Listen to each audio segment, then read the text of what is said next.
What is up, Packers fans, and welcome back to another edition of the Daily Draft. I am your host and the publisher of Pack Report, Ross Uglem, and it is Mock Draft Monday. Very, very excited. Our first post NFL Combine Mock Draft Monday.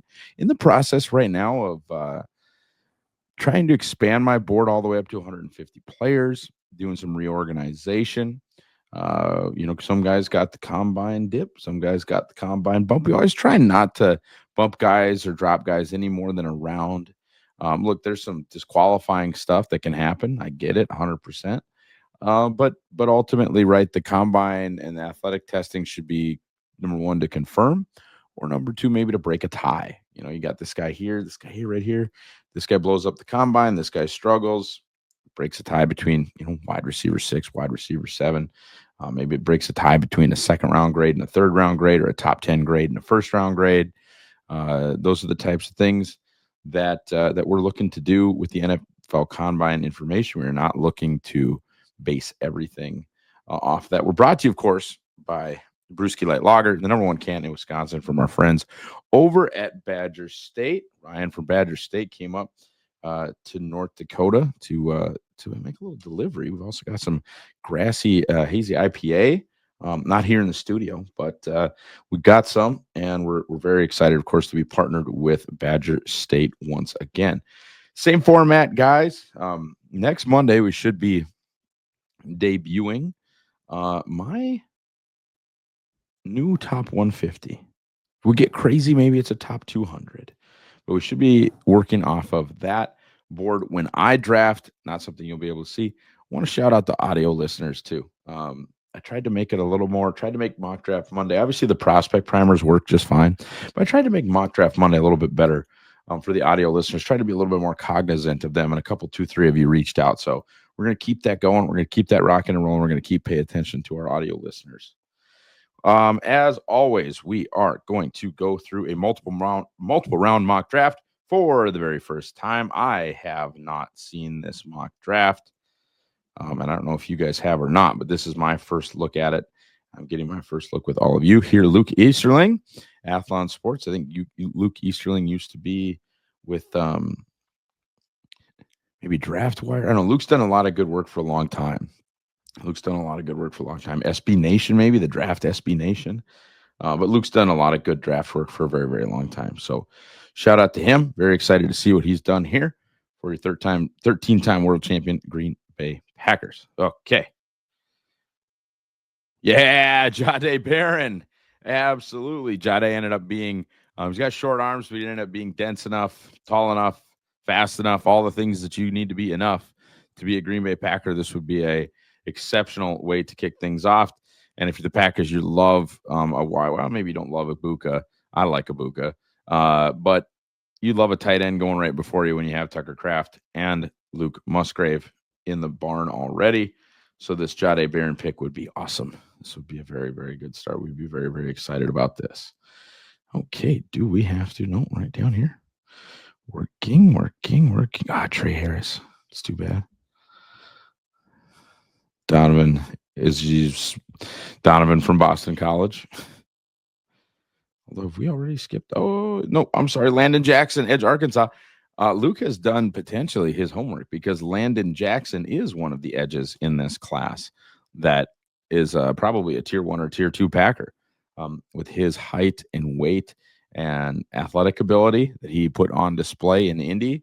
Landon Jackson qualifies for what they would look for in an edge rusher. I think you'd be thrilled to land at Landon Jackson at 54. Jahdae Barron and Landon Jackson. Jeff Hafley is licking his chops with this draft. And finally, Shamar Turner, not to be confused with Shamar Stewart. There are obviously two Shamars on the Texas A&M defensive line. Shamar Turner is a more traditional defensive tackle type, certainly not an edge type. But he wouldn't be for me. Just because I'm still looking for my long-term Kenny Clark replacement, and I'm looking for my short-term TJ Slayton replacement. He's a 3-tech all day. I'm not saying don't add Shamar Turner. I'm just saying Shamar Turner is a 3-tech all day. He plays the same position as Devontae Wyatt, Colby Wooden, and Carl Brooks. I'm good there when I have immediate concerns about Kenny Clark and my other gentleman, TJ Slayton, not even on the roster anymore. So I like that draft though. And in the third round or one of those rounds, Goody's going to do something that I don't understand, right? He's going to do the Tyron Hopper thing. I'm not gonna get bent out of shape about it. I'm just not. And honestly, if Green Bay started with Barron and Landon Jackson, you'd have a hard time getting me to be too bent out of shape about anything, right? Like it would have been that way if they would have taken Brian Branch 2 years ago. Would have been that way if they took Cooper DeJean last year. Barron is that type of like nailed it pick for me. They need what he can do, and he does it super, super well. Okay. We're back on PFF. Probably going to use a different mock draft simulator next time too, but I do believe there is a post-combine shakeup of their rankings. So we're going to get a little bit different look here. Oops, that was the fantasy mock simulator. My bad. Here we go. Sorry, guys. 4 fast audio folks. We're just evening out the sliders.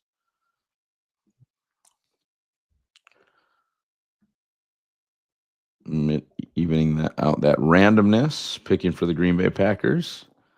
Probably go to a 5-round mock and leave it at 5 rounds once I get my board up to 150 players. Because then I feel like I'll be able to get 5 guys that I have ranked in the top 150 in the first 5 rounds of any draft, really. I'm open to trading. I think last time we forced ourselves to trade. I'm open to trading. I'm also open to just letting it roll. Here we go. I saw Barron go. Very sad. Okay, guys. So for those keeping track at home, a lot of Packers names, the 3 picks before. Josh Simmons, tackle, Ohio State. He's been a popular mock to them. Armand Membao killed the combine. Killed it. Unbelievable performance. And then Shamar Stewart, that would actually now, after his performance in Indy, that would make me sad, make a lot of Packers fans sad. As Shamar just tore the place up. And I think, people can understand kind of why he'd be more interesting than you might think. I'm not loving a lot of these options here. I've got 4 trade partners. The Bills are looking to trade back. I'm not going to go so far back to 53 with the Steelers. I will try to make a deal with the Bills. Will they give me their Vikings pick? They will not. Will they give me their own pick? They will not. I don't think that 108 from Chicago is good enough. I am going to try and get their pick and send R4. So I'm going to try to get their 2 and R4 to drop down, swap R4 for their 2 and drop down the 7 spots to pick 30. So basically we're picking up a 3rd-round pick is the general point. Like we're doing the 4 for 2 swap here. All right, trade accepted. We move down to 30. That's fine. Who Gray Zabel went. That's interesting. That is really, really interesting. Who wants to trade? We're not going to trade down again. Oh, man, Walter Nolan just staring there as another 3-tech body that I don't really want. For those listening, Hampton, Demetrius Knight Jr., and Gray Zabel just went. I probably would have taken Gray in this spot. I certainly would have taken Mykel Williams in this spot. We're in an interesting situation here. Trey Amos available. Ravel available.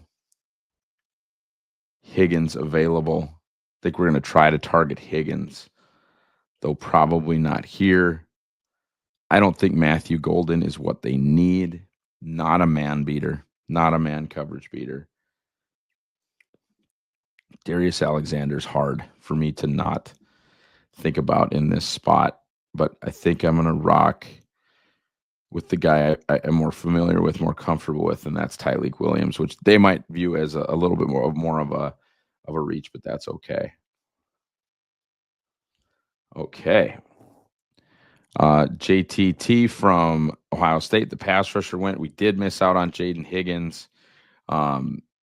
Elijah Arroyo just went, which we're fine with. Braden Swinson, a late riser, just went. The pick right before Green Bay. The top of PFF's board, I'm looking at Xavier Watson, looking at Shamar Turner, looking at Alfred Collins, Scatabo, and Judkins. Restrepo, I've talked about Restrepo on this before. We have Tyleek Williams already here on the team. I'm looking right now at corner and wide receiver. I am loving seeing Benjamin Morris, and I don't understand his ranking being this low. We are absolutely, no question, taking Benjamin Morrison at this spot. And then we're going to try and see what is in the wide receiver bucket. And we go into the receiver bucket and we find my dog, Jalen Royals, who I love so very, very much. This is going swimmingly, with the exception, of course, that we're looking for pass rush help. We're hopeful, I guess, that that was dealt with in free agency.